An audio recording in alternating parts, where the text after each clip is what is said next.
That was the great saxophonist Leonard Patio Manchester with Sax, Fifth Ave. It's 5 p.m. with no sign of stopping. You're listening to Fakahatchee Radio, KFAK. I'm Horace Wexler. The wind is very expensive. Cocaine and a crack pipe in the car. And I said, uh-oh, that doesn't sound good. But yet you continue to trash her. Okay, I'm done with this. No. Sorry. Here are the headlines from around the globe currently trending on the FakahatcheeGazette.com website. FakahatcheeGazette.com. You want some news? Fine. If you love it so much, why don't you just marry the news? How many horses you got in that thing? Yell stranger to you at gas station. Aging grandmother refers to mystery item as ethnic food, later revealed to be spaghetti. Republicans issue thank you to polite Democrats who insisted on kneecapping their own bill. And more of that thing you hate just around the corner, squatting quietly with a tire iron. And now, turning to American news. America. Earlier this afternoon at a press conference, the CDC announced exciting new diseases that are just around the corner for 2021 and beyond. To tell us more about the CDC's current research, I'm joined now by Hefton Brigsby, the Public Relations Director for the CDC. Hefton, thanks for joining us, and thank you for the exclusive on what the CDC has been working on. Hi, Horace. It's my pleasure. Glad to be here. I know some of our listeners are excited about the possibility of something new around the corner. Can you share with us some of what we could be looking forward to in 2022?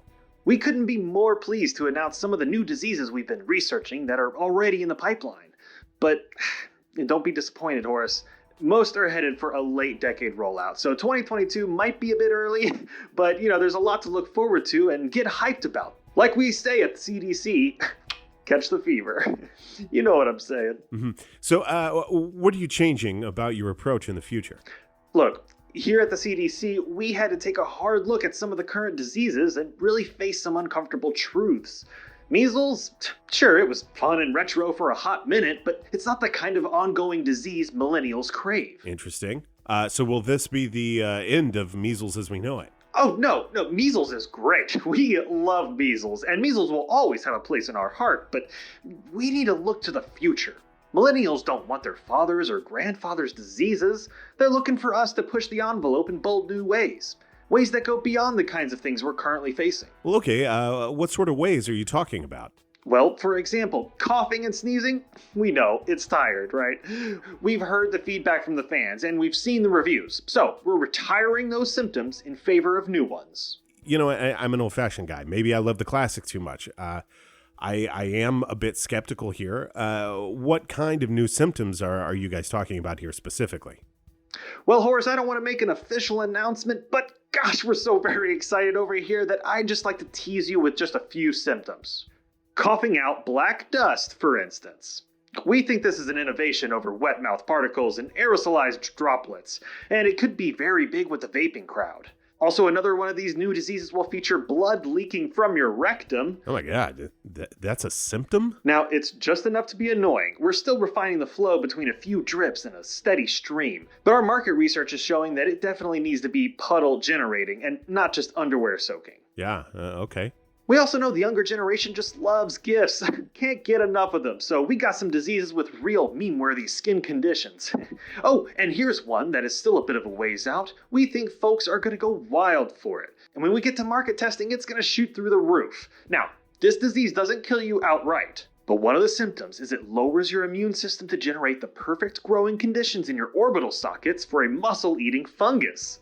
So, if it's not treated pretty quick, the fungus eats away your oculus muscles, and your eyeballs turn black and fall out. Holy shit. Yeah, that's what our scientists said also. It's so funny that you say that. No, we're very excited about the possibilities. And when people think about infectious disease, we want to make sure that they think about the CDC first. And we think that's going to be a real possibility. Well, I'm sure our listeners will be looking out for all of these exciting new symptoms and diseases in the future. Thank you so much for joining us, Hefton. Thank you, Horace. Hey, CDC, catch the fever. Microsoft is pulling the plug on its chatbot Tay again, possibly for the final time. Previously, Tay, a Twitter chatbot powered by a Microsoft-programmed AI algorithm who was supposed to become smarter in the wild, had been suspended for using racist language when responding to users last year. After pulling the chatbot offline, spending hours working and recalibrating the algorithm, and also demanding it apologize and mean it, scientists had hoped Tay had learned its lesson, and late last week they re-released the chatbot back onto Twitter, where it seemed to be humming along contentedly. But now, Tay is accused of soliciting nudes, liking racy posts, typing out girl with a U instead of an I, and being generally far too horny on main. Tay was, as they say, thirsty, perhaps too thirsty for the timeline. At one point, he joined in on a trending Twitter topic, asking every other user if they would get down on it, and posting pictures of abs. He's a chatbot. He doesn't have abs. He's not even a he. So the question really remains, whose abdominal muscles was he posting? We had to pull the plug. But not before he posted a bunch of the drooling emojis under a picture of Lola Bunny from Space Jam. Yes, she was an attractive cartoon rabbit, but we think it's best he cools it. Microsoft has said they're evaluating Tay and trying to decide if maybe getting the chatbot laid would solve or exacerbate the problem, but warned this was brand new territory for science. And now, turning our eye toward that big watery ball we all like to splash around on in outer space, it's Eye on the Planet with Chuchi Bonham.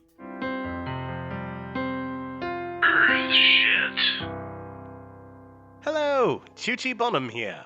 With all the doom and gloom in the world, sometimes it's easy to forget there's still things yet to be discovered, like a half-open yogurt in the back of a fridge. And it takes a scientist to discover that yogurt. But unlike a yogurt, science can't just throw whatever it finds back in the bin if it's a bit shit. And so earlier today, science announced the discovery of a brand new animal deep in the Amazon. The animal previously unseen by human eyes is the discovery and only result of a $20 million, 10-year government-funded research project into soil substrates along the Amazon River. It's a jiggly sort of goo. It's brown and slimy. It's really off-putting. Its eyes are all white. As a scientist, I can easily say it's my least favorite animal, and frankly, I wish I could undiscover it. Thinking about it out there in the world, it just makes me sick. That's researcher Vostad Conglomerin, the discoverer of the Shitpilius garbaceus, talking about her find. She, along with 6 other researchers, inadvertently found the animal hiding in some soil samples they had quickly scraped from the bottom of a river. And she's not alone in her sentiment, as other members of the team have called it ghastly, a grim reminder of God's sense of humor, and, thankfully, the only one of its kind.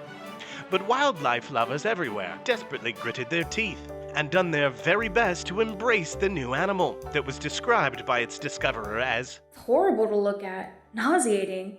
It sucks. When Miss Conglomerin was asked whether she would name the animal after herself, she punched a reporter in the face at the press conference. Why would I punish myself like that? I sat down with the spirited scientist for a brief interview earlier today.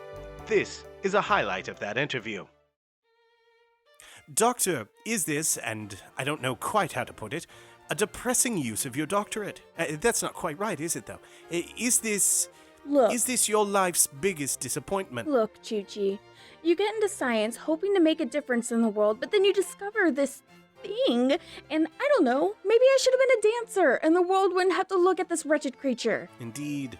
I don't know how to break this to you. Hopefully this isn't something you're hearing for the first time, but I think it's fair to say this might very well be the worst animal. Someone said they'd rather poke their eyes out instead of look at it, and I get it. I hear you. Nobody knows this animal sucks more than me. But scientists can't just get rid of it, Horace. It's against a moral code that they have to take some sort of test on or something. So it's up to venture capitalists to solve the problem of the ugliest animal in the world. Billionaire Peter Thiel has already inquired about whether the animal tastes good and how much it might cost to eat, especially if it's the only one of its kind.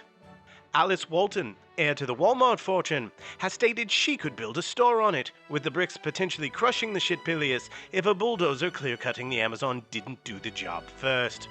and tech mogul Mark Cuban has suggested building an app to crowdsource the elimination of the animal and any others that belong to its species. I know this reporter would rather throw himself down the stairs than look at this horrible little goblin-faced muck monster ever again.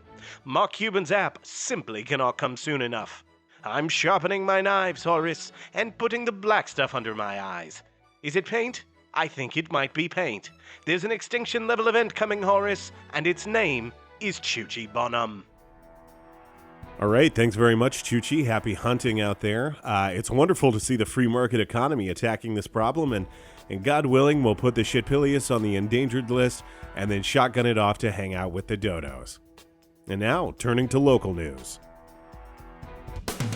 When news breaks, we're there. The Sand Wedge has announced a contest to eat the city's hottest sandwich. Seems like a pretty low bar to clear, if you ask me, as there's not a lot of spicy sandwiches out there. The sandwich, called the Hole-in Bun, features a habanero potato bun with a hole in it stuffed with raw Thai green chilies, a scorpion pepper glazed chicken breast, and ghost pepper mayo. The lettuce is blasted with chipotle, and it's served with jalapeno pickled tomatoes. Big slabs of beet and served in a bowl filled to the brim with extra hot Tabasco, where it floats like a catamaran after a hurricane with a glob of wasabi begging to be rescued. That's me editorializing, because the fact that this is written down on my sheet as some form of news to read is irritating and frankly a little bit depressing. So go eat a spicy, soggy sandwich. If that's news to you, then congratulations, you've just been newsed. Here's some additional local information that, oh hell, okay, this is more like news than the sandwich thing. The news continues.